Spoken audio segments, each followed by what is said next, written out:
सिद्धार्थनगर में उत्तर प्रदेश सरकार की ग्राम्य विकास एवं ग्रामीण अभियंत्रण विभाग की राज्य मंत्री ने जिला स्तरीय अधिकारियों के साथ समीक्षा बैठक की। रेस्ट हाउस में आयोजित बैठक में मंत्री ने अधिकारियों को निर्देश दिए कि सरकार की जन कल्याणकारी योजनाओं को लेकर पूरी तैयारी रखें और गांव-गांव आयोजित चौपालों में पहुंचकर लोगों की समस्याओं का समाधान करें। साथ ही योजनाओं की जानकारी भी आम जन तक पहुंचाएं।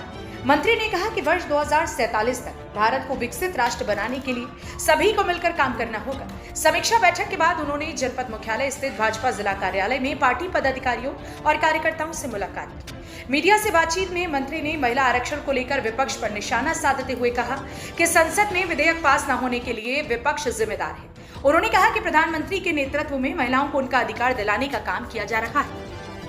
आरक्षण विधेयक तो पहले ही पास हो चुका है। ये उस समय चुनाव था होने वाला 24 का और 23 में ये लागू हुआ था। और आज विपक्ष जब कल विधानसभा का सदन चल रहा था तो प्रमुखता से समाजवादी पार्टी 33% आरक्षण की मांग करते हुए अपना तख्ती लेकर के आई थी।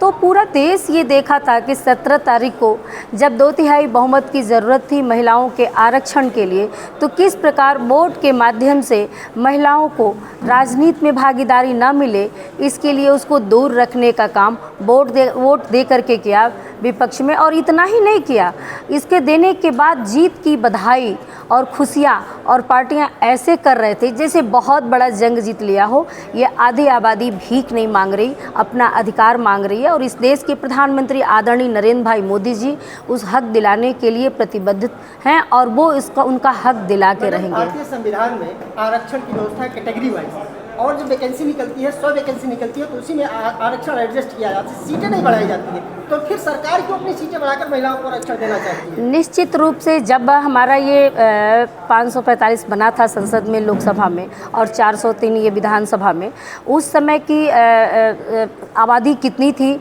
और आज की आबादी कितनी है ये हम सभी जानते हैं कि चौगुना हमारी आबादी बढ़ चुकी है। और परिसीमन की अब आवश्यकता है। जनगणना समय समय पर होती रही है, कोई ये नई चीज़ नहीं है और ये संविधानिक है और ये होना चाहिए। जब ये होगी तो ऑटोमेटिक सीटें बढ़ जाती है। कहीं भी हमारे भाइयों के, पुरुषों के उस पर हम नहीं आ रहे थे, हमारे लिए तो ऑलरेडी सीटें बढ़ रही थी तो हम उस पर अपनी जगह बनाते। लेकिन ये महिला विरोधी जो सोच इंडी गठबंधन की, कांग्रेस की और ये समाजवादी पार्टी की उत्तर प्रदेश में, ये पूरी तरह से दिखा दिया सदन के अंदर, संसद के अंदर उन लोगों ने कि वो महिलाओं को आगे आने देना नहीं चाहते। और उनके लिए महिला सिर्फ जो है उनके घर की जो अपनी पत्नी हो, बेटी हो, वो राजनीति में आए तो महिला का कोटा पूरा हो जाता है।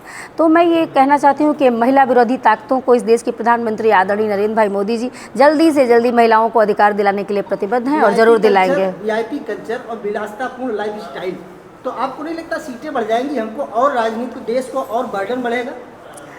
ऐसा नहीं है। जितना